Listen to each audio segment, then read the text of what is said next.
is who I'm going to thrust upon the people. The very same people, again, who would say, listen, I don't think that I can identify with this individual. And that's a serious concern for the PNM. And the rank and file membership of the PNM will not simply buy into that. Now, I would wait literally to see the kind of bullying tactics that is probably going to be used on Saturday at General Council.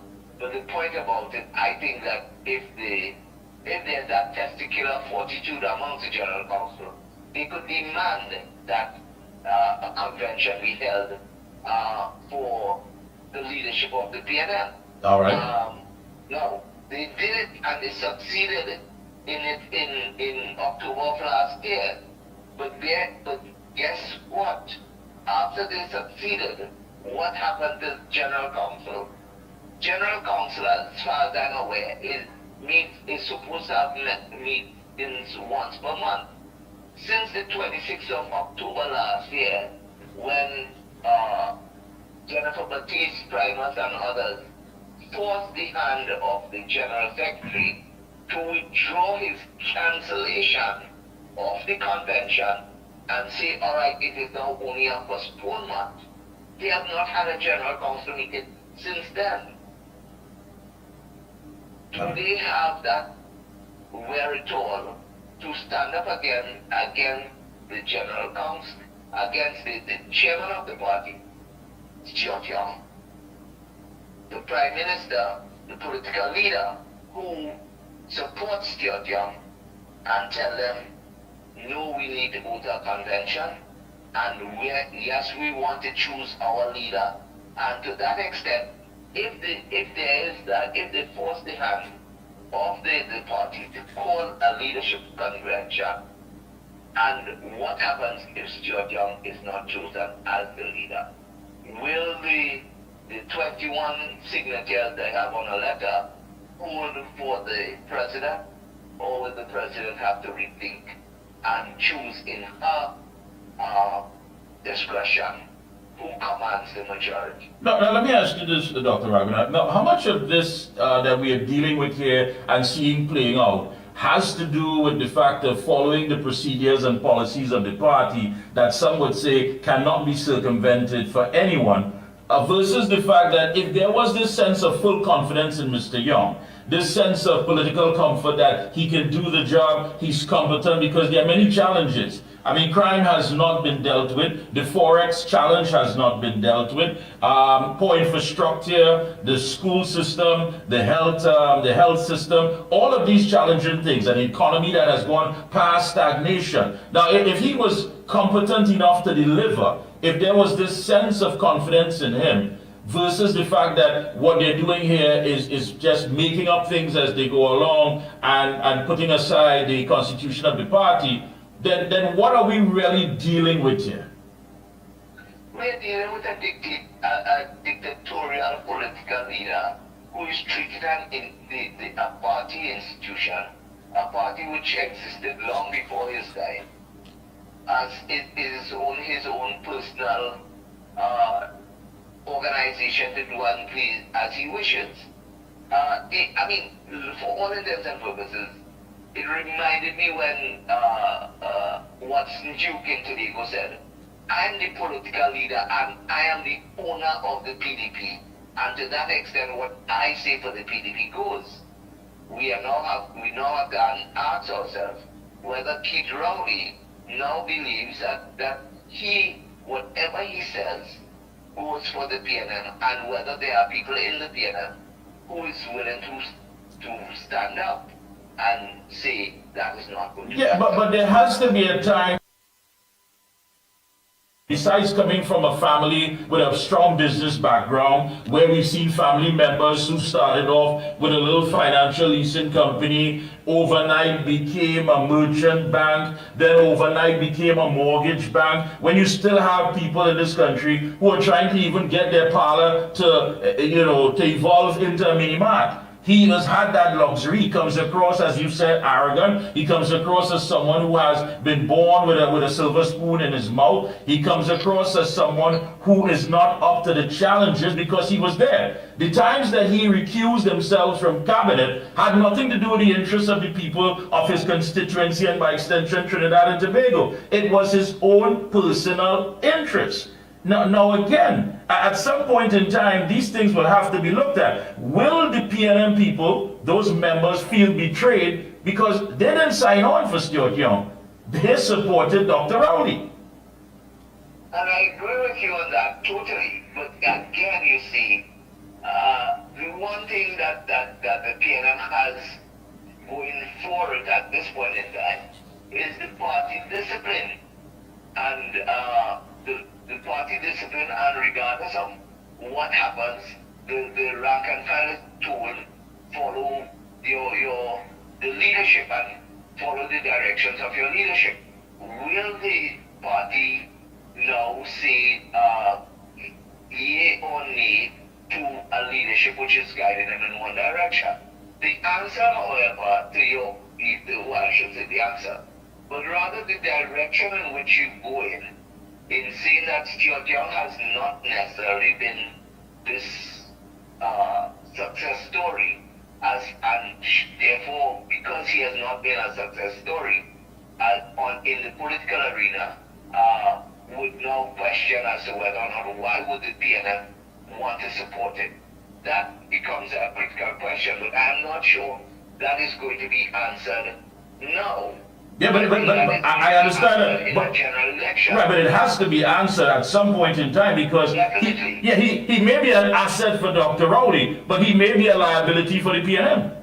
Exactly, and I think that is, and when I say he's going to, I mean, I don't think he may be a liability. I think he is a liability for the PNM as the PNM moves forward into a general election, because as you correctly said, the state of the country in the last 5 years has deteriorated significantly, economically, socially, politically, everything else. And when Stuart Young decides, or if Stuart Young is given leadership of the party, goes into a general election, that is exactly what the opposition is going to say. That under his tenure now, Rowley will not be there to be facing the music. But it comes back to the same problem that Kamala Harris had in the US when she could not shake off the fact that she stood with Joe Biden for the last 4 years. And everything that was implemented in the US, she had to take responsibility for it. Likewise, the Stuart Young, when he takes leadership, will have to take that responsibility. And to that extent, that is where the PNM is going to have to answer the question. One, we spoke about it in a roundabout way. Will he be able to unite the PNM as a party? My position on that is no. I don't think he will. I don't think he'll be able to reach out to the grassroots base of the PNM, because people don't see him as coming from their ilk and their background and their challenges. They see him as being somebody who has always been supported by a family that could afford to do so, and he does not suffer the consequences or the challenges that the normal everyday citizen faces. Yeah. So from that perspective, I do not think he will be able to bridge that gap. He will not, like I said before, I don't think he'll be able to bridge the gap with regard to some of the Manning supporters of the PNM, who are still strong in their own segment of the party. So in a way, what we will see as we go into a general election is whether we're going to have a divided PNM rather than a unified PNM.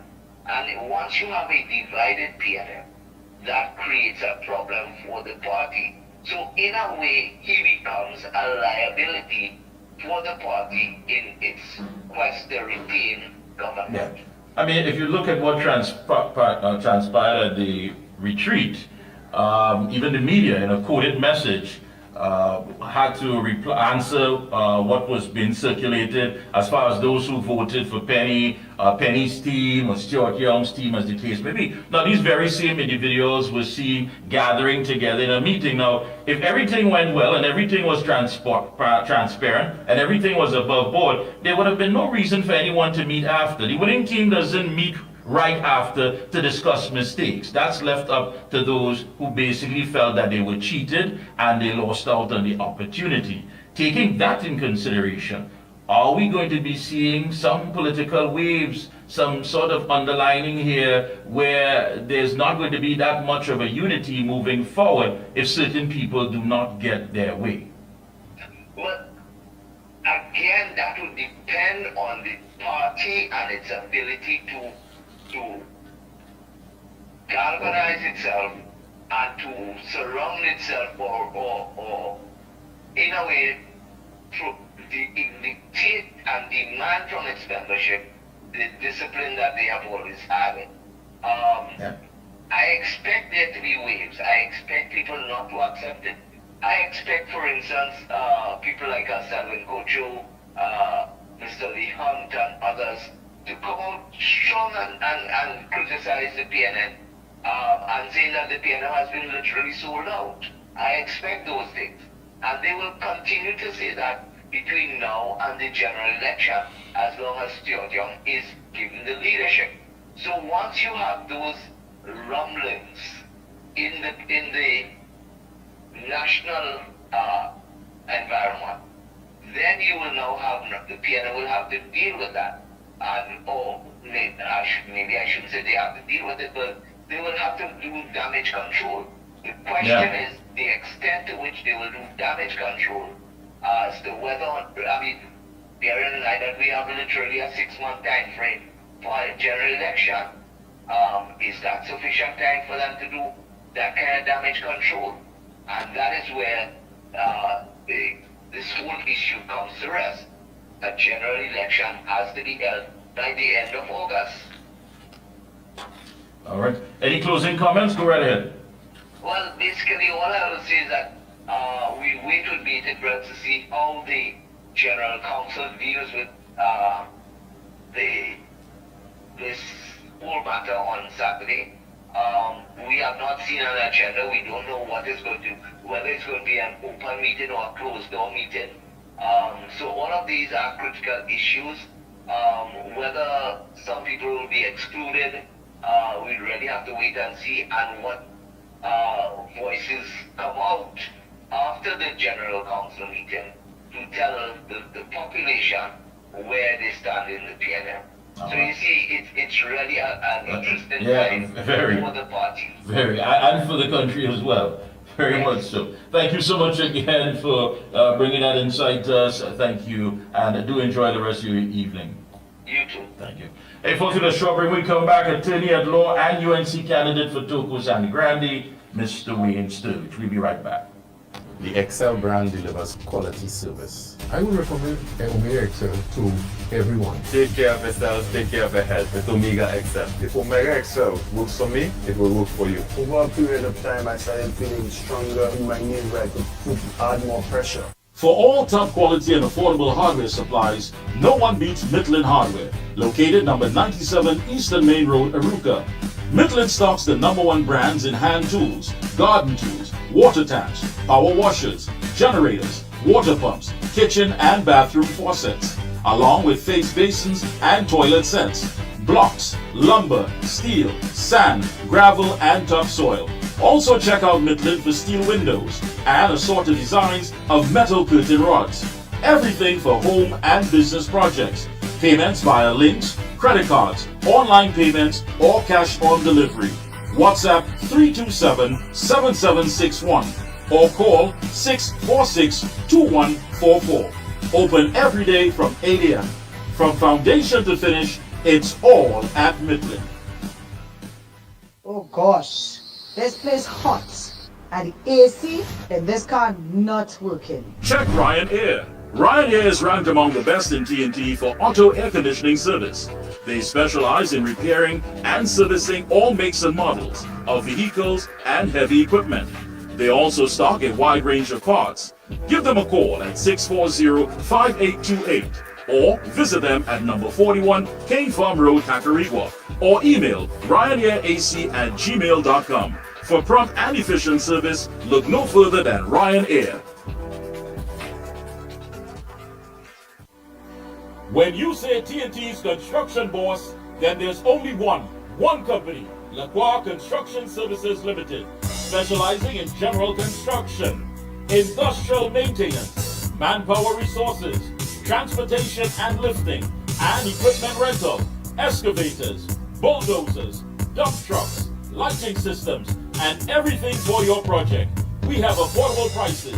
Call now 267-0000 or 431-0012. Lacroix Construction Services Limited, TNT's construction boss. Limiting chronic inflammation is important for so many conditions that occur. I had a lot of pain 4 years ago. I used to have pain in my knees and my hip. Taking it for arthritis. Omega XL saved my life. Then I started to realize, well, hey, I could use my hands, I don't have any pain. All in all, I am pleased to say that the Omega XL has worked.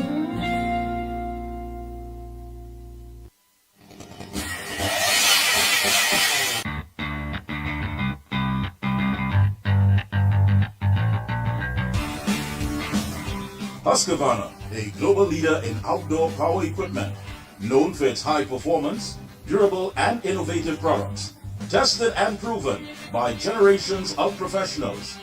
Full after sales and service support whenever you need it.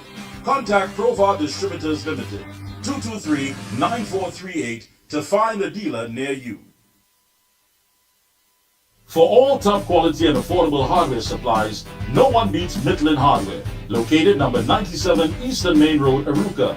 Midland stocks the #1 brands in hand tools, garden tools, water tanks, power washers, generators, water pumps, kitchen and bathroom faucets, along with face basins and toilet sets, blocks, lumber, steel, sand, gravel and topsoil. Also check out Midland for steel windows and assorted designs of metal curtain rods. Everything for home and business projects. Payments via links, credit cards, online payments, or cash on delivery. WhatsApp 327-7761 or call 646-2144. Open every day from 8 a.m. From foundation to finish, it's all at Midland. Oh gosh, this place hot. And the AC in this car not working. Check Ryanair. Ryanair is ranked among the best in TNT for auto air conditioning service. They specialize in repairing and servicing all makes and models of vehicles and heavy equipment. They also stock a wide range of parts. Give them a call at 640-5828 or visit them at number 41 Cane Farm Road, Kakarigua, or email ryanairac@gmail.com. For prompt and efficient service, look no further than Ryanair. Thank you, Master Control. We are back, folks. We are back. And joining us, just coming off of his walk, of course, he's been active ever since getting the nod to be the UNC candidate for the upcoming general election. Let me say Happy New Year and a pleasant good evening to Attorney at Law and the UNC candidate for Toko Sandy Grande, Mr. Wayne Sturge. Pleasant good evening, sir. Good evening, Mikey. Pleased to be on your program. Thank you so much for joining us. I know it hasn't been easy. First of all, we have a lot of people who are on and those regionally as well. Who is Wayne Sturge? Well, I am an attorney at law of 27 years experience now, criminal defense attorney. And I was born and bred in Belmont, German Road, Belmont. Went to Belmont Secondary or Belmont Intermediate, as we used to call it. And I'm a product of Belmont. I also in recent times I sat as chairman of the Criminal Injuries Compensation Board. I sat on the National Carnival Commission, Law Reform Commission. You know, so I am also a social activist because I try to get involved in certain issues close to my heart. And so that's in short who I am. All right. I know you've been hitting the Bronx, I mean, quite hard since you've been given the nod. Tell us, what can the people from Toko Sandy Grande, the people that you want to represent, what can they expect from you? Well, they can expect a difference in the sense that with my years of experience advocating, I usually advocate for people who find themselves on the wrong side of the law. But what they can expect is that I would use my knowledge in the criminal justice system to bring it to bear on the issues that face them. I know some of the issues that face Toko in particular has little to do with the criminal justice system, but there are still a lot of unemployed youth. I understand in the Toko area and more so in the Valencia area. I know what unemployment causes, because when people have no options, no opportunities, that is when they find themselves with the wrong side of the law. Because, I see there are gangs where I'm walking in Valencia and so on, and what happens is people want to belong. That is how people join gangs. They have no options, no opportunities, and they want to feel like they belong to something. So a lot of the times they would go to the people who extend their hand to help them, to provide things for them where they can't provide for themselves, and where they feel a sense of belonging. And that is, I understand how that causes people to gravitate to certain gangs, and then before you know it, because the gang leader is providing things for them, and in essence feeding them, making sure they have clothes to wear, brands on their foot, and that they feel a sense of belonging, then they become part of the gang, and when, one hand no clap. So when the man who is, providing for you wants something done, you feel like you have no choice but to do it. But the difference is that, I think I can bring is my knowledge in the criminal justice system, how people get involved in deviance, and right now one of the biggest problems we have is the failure of the criminal justice system, not just the failure, but the failure of society, in terms of criminality, because we are losing a lot of young people to the gangs. When we lose them to the gangs, they end up serving long terms of imprisonment, or they die in the process. They are victims of murder and things like that. So I understand the short-term proximal causes of violent crime, and I understand how we can fix the proximal causes, which is the things we need to do in the short term to address violent crime. But I also practice the long view, which is root causes of crime. I mean, everybody understands what the root causes are, and how to address it so that you'll see improvement 10, 15 years on the road. But right now we need a respite from what is going on in Trinidad and Tobago, and I understand what is needed to provide that respite. You said that you've always been outspoken, and that's a fact. I mean, we are right now in a SOE, a state of emergency. You have made it quite clear that there was no justification for Dr. Rowley and the administration to have this SOE. You claim that it would be a monumental failure. What do you say to people who have been asking for something to be done, something to curb and arrest this crime situation, whether it be extortion, whether it be home invasions? What would you say to them who believe that, listen, something is being done at least at this point in time? I don't think, let me tell you the problem we have. The leadership is in a sense rather bereft of ideas, and therefore if they are bereft of ideas, they don't know how to fix it, then all they can do is hope and pray. The commissioner of police has resorted to prayer, and I see the Prime Minister threw his hands up, and he in essence was blaming everybody else but himself. He blamed the judges, he blamed the police, he said, people not reporting their relatives who are involved in criminal activity and their friends who are benefiting from criminal activity, and he's ignoring the reality on the ground. So the thing is, right now, there's a lot that needs to be done, and why I said a state of emergency would not work, that is not an answer to the crime. That can't be an answer to the crime. The criminal state of emergency is something that should be narrow in scope and targeted. So they use the reprisal killing in physical hands where 5 people were assassinated, which followed an attempt to assassinate a gang leader outside Bethel Street. One person, I think the driver was assassinated in that attempt. And they use that to say, in essence, that we need a state of emergency. That was something I believe the intelligence would reveal was, in essence, self-contained. You call a state of emergency if there's a real danger that sort of thing would spiral out of control and have a deleterious effect on national security as a whole, or the wider national security. And the thing is, that issue, if you want the intelligence would reveal, is limited in scope. The two rival gangs is limited in terms of who would be involved and the areas.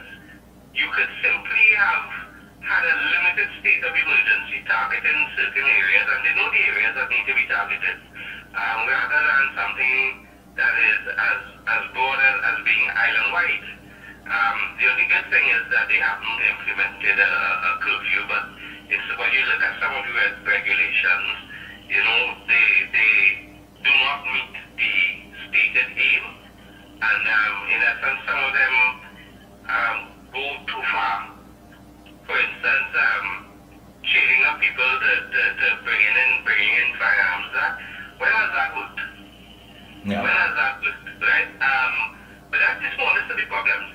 Inherent in that problem is you are undermining an independent institution by telling people that bringing your firearms and you wouldn't be charged or prosecuted for it. You can't usurp the power of the DPP. The DPP is the only person who is to say, well, we are not going to pursue this. If you're bringing in a cache of firearms, can you really tell the person who brings in the cache that we're not going to prosecute you? When the DPP has an interest in prosecuting you, you can't and you shouldn't.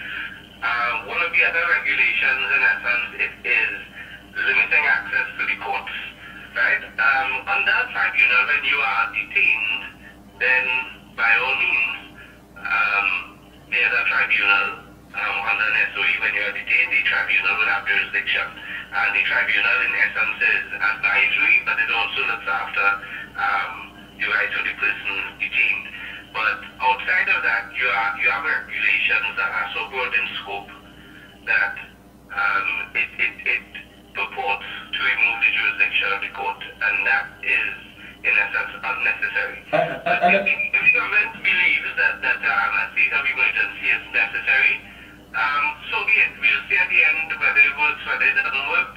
We'll judge them at the end. So we are not going to. Sorry, go ahead. No, I know the Prime Minister also spoke about the fact that there needs to be a collective action from law enforcement, families, and the judiciary, lamenting that criminals appear to operate as though without fear of detection and certainty of timely dissuading punishment. You, of course, replied and said, listen, that was totally an unjustified attack on the judiciary. What do you say to people who believe that, you know, criminal attorneys, they simply just deal with some of the symptoms because they make their money off of these repeat offenders? Listen, that's a very narrow view. Criminal defense attorneys are part of a system. And the system exists because people make mistakes in identifying perpetrators. The wrong act, like you pointed out, police officers sometimes wrongly charge people. And then there's a phenomenon now where gang leaders give each other frame cases. So you defense attorney. The criminal defense attorney plays a role in the criminal justice system. And the role, in essence, is to ensure that whatever evidence is brought is tested. And if tested and it is found to be cogent and compelling, then the person is convicted on the evidence. If, however, when subjected to the rigors of cross-examination, legal submissions, and so on, and it is found that the evidence is suspect, then the citizen is entitled to acquittal because he might very well not be guilty. Would you want to be charged with a criminal offense knowing that you yourself are innocent and then you end up serving time for something you didn't do? No, that's the role of the criminal defense attorney. So you don't blame us for doing our job. The job of the prosecutor is to present the evidence in a dispassionate way, not to seek a conviction. The prosecutor is also a safeguard for the citizen because there are and have been citizens who have been wrongfully charged. And lastly, I see there was an attack on the judges. The judges don't have a side in this, right? They don't have a horse in this game. The judges apply the law. That's why I criticize it. You're blaming the judiciary, but a judge applies the law. The law, most of the time, is settled by higher court. And you can't blame a judge for applying the law and you don't like the outcome. You see, the thing is, let's say he's saying the punishment takes too long and all that. Whose fault is that? Is it the judge's fault that it takes 5-10 years between charge and trial? That's not the judge's fault, you know. That is the fault of those who have the responsibility of pouring resources into the criminal justice system to ensure that there is personnel and that trials happen within a reasonable time. The person, and last I recall, who is responsible for that is the person who holds the purse strings. That is the Prime Minister. That is the Attorney General. That is the Ministry of National Security. Those are the persons who are responsible. So don't blame the judiciary for doing their job when you are not doing yours.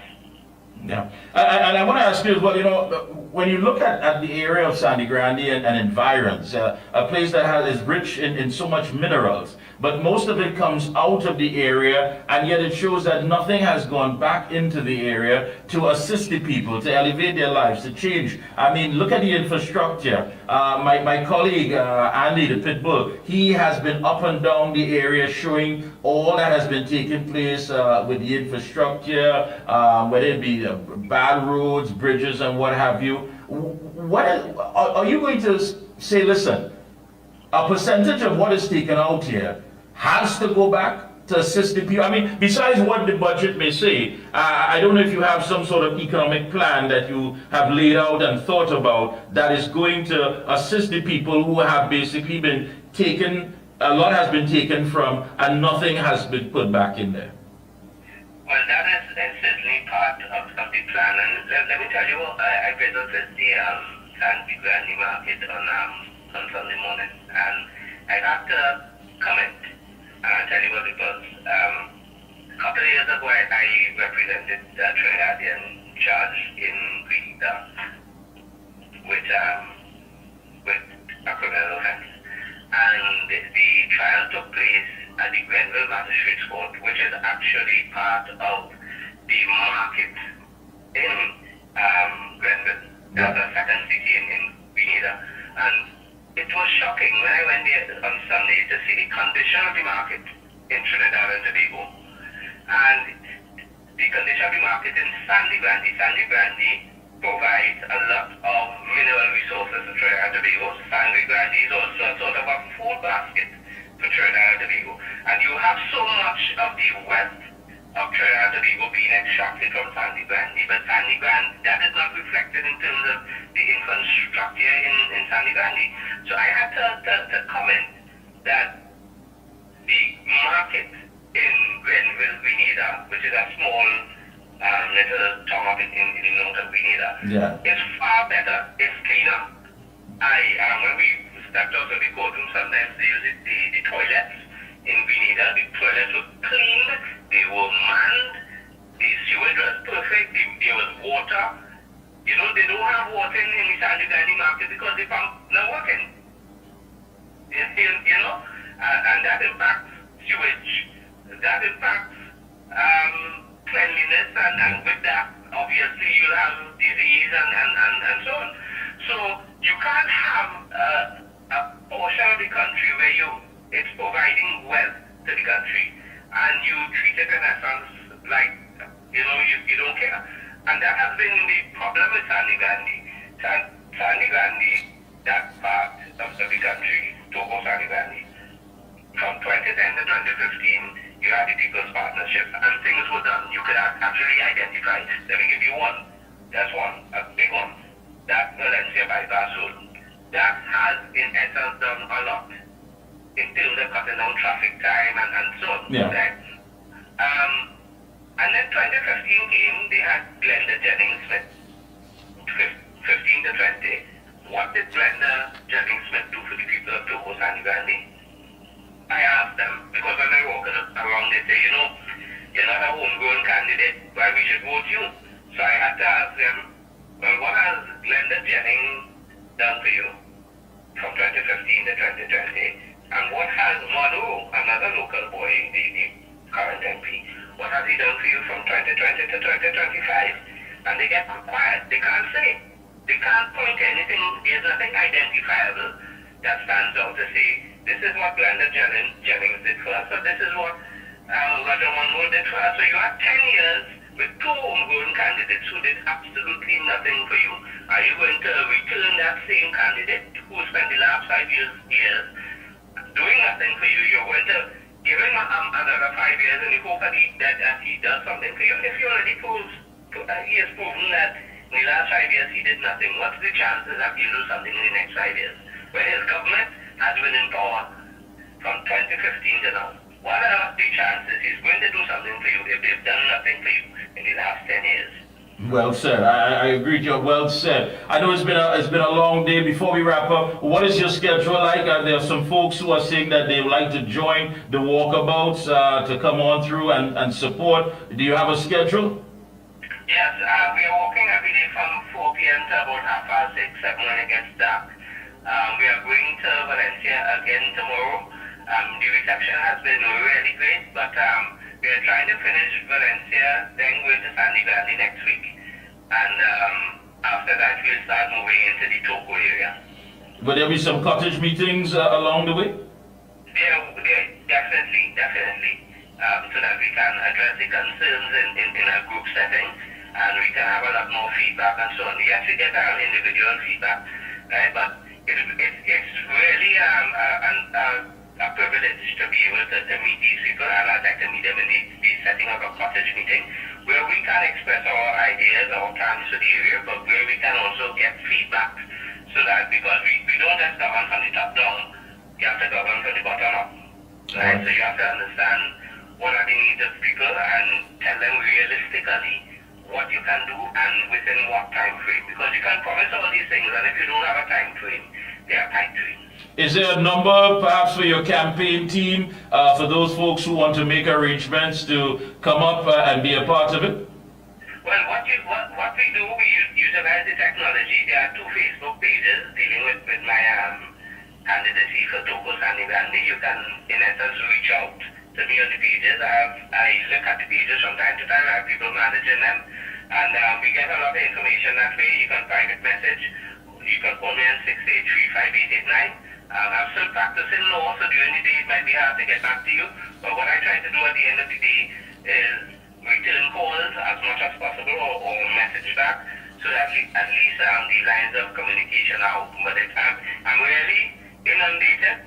I'm not complaining, because the reaction in Togo Sani Gandhi really is phenomenal. You know? All right. Hey, best of luck to you and your entire team. We will be checking in with you periodically. Keep up the good work and go all the way, Mr. Sturge. I appreciate that. And before I go, I just want to say a big shout out to Neil De Silva, who walked with me every day, and also the people, Andy. I really want to thank Andy for how he, is so energetic, how he connects with the people, and how he's making things so much easier. All right, great to hear. Keep up the good work to you and your entire team. No problem at all. Thanks for the call. Thanks a lot. Well, there you have it. You're welcome. There you have it, folks. The UNC candidate for Toco Sandy Grande, attorney at law, Mr. Wayne Sturge, and of course his entire team. Quick break. We'll be right back, and just stay with us.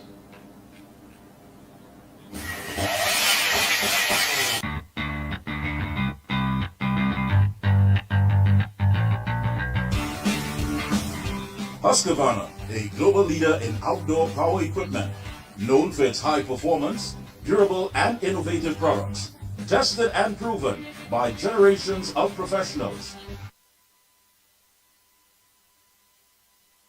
Limited, 223-9438 to find a dealer near you.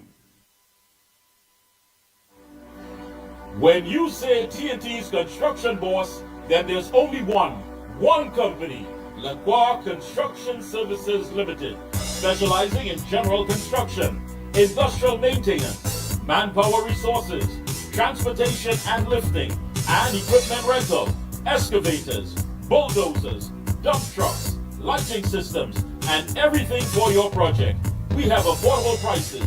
Call now 267-0000 or 431-0012. Lennox Construction Services Limited, TNT's construction boss. Limiting chronic inflammation is important for so many conditions that occur. I had a lot of pain 4 years ago. I used to have pain in my knees, in my hip. Taking it for arthritis. Omega XL saved my life. Then I started to realize, well, hey, I could use my hands, I don't have any pain. All in all, I am pleased to say that the Omega XL has. It's hot. And the AC in this car not working. Check Ryan Air. Ryan Air is ranked among the best in TNT for auto air conditioning service. They specialize in repairing and servicing all makes and models of vehicles and heavy equipment. They also stock a wide range of parts. Give them a call at 640-5828 or visit them at number 41 Kane Farm Road, Tacarigua, or email ryanairac@gmail.com. For prompt and efficient service, look no further than Ryan Air. And we're back. Folks, don't forget Vitamin XL D3 provides the most natural and absorbable form of vitamin D, which promotes whole body health, which is crucial for cellular health, especially regarding the cells of the immune system. Every cell in your body needs vitamin D3 to function properly, so pick up your bottle of Vitamin XL D3 today. Joining us is a man who's no stranger to the Observer. Happy New Year. Let me say a pleasant good evening to the President of the Prisons Association, Mr. Jared Gordon. Hello? Yes, Happy New Year and pleasant good evening to you, Mr. Gordon. Same to you, Mikey. All right. Can you hear me loud and clear? Yes, I'm hearing you now. All right. I know you're moving about. All the best for 2025 and beyond. We, of course, are right now in the middle of a SOE, state of emergency, and you have made it quite clear that the nation's prisons are under-resourced, overburdened, and littered with infrastructural deficiencies. Sure. Yeah, which is very important. We've been hearing about this for years. You've been on this program before. You've spoken about the conditions in the prison where prison officers have to work. It's not easy. I mean, you guys are under a lot of stress. And now it is with all these individuals that will be coming in, of course, due to the SOE. Just today, 360 held. Over the course of everything so far, it's 360 and 22 guns that have been taken off the streets by the police. How serious is the challenge for you and your members? The challenge is one that continues and has only been exasperated. But I want to be clear, and I don't want people to miss that. Talk up some, Carly, you can get some more volume on. Go ahead. Hello? Yeah, you better. Go ahead. Yes, we are not in any way, and I think I need to say that, against the SOE. We too are citizens of this country, and we too see crime and criminality as a very huge problem. But the fact of the matter is that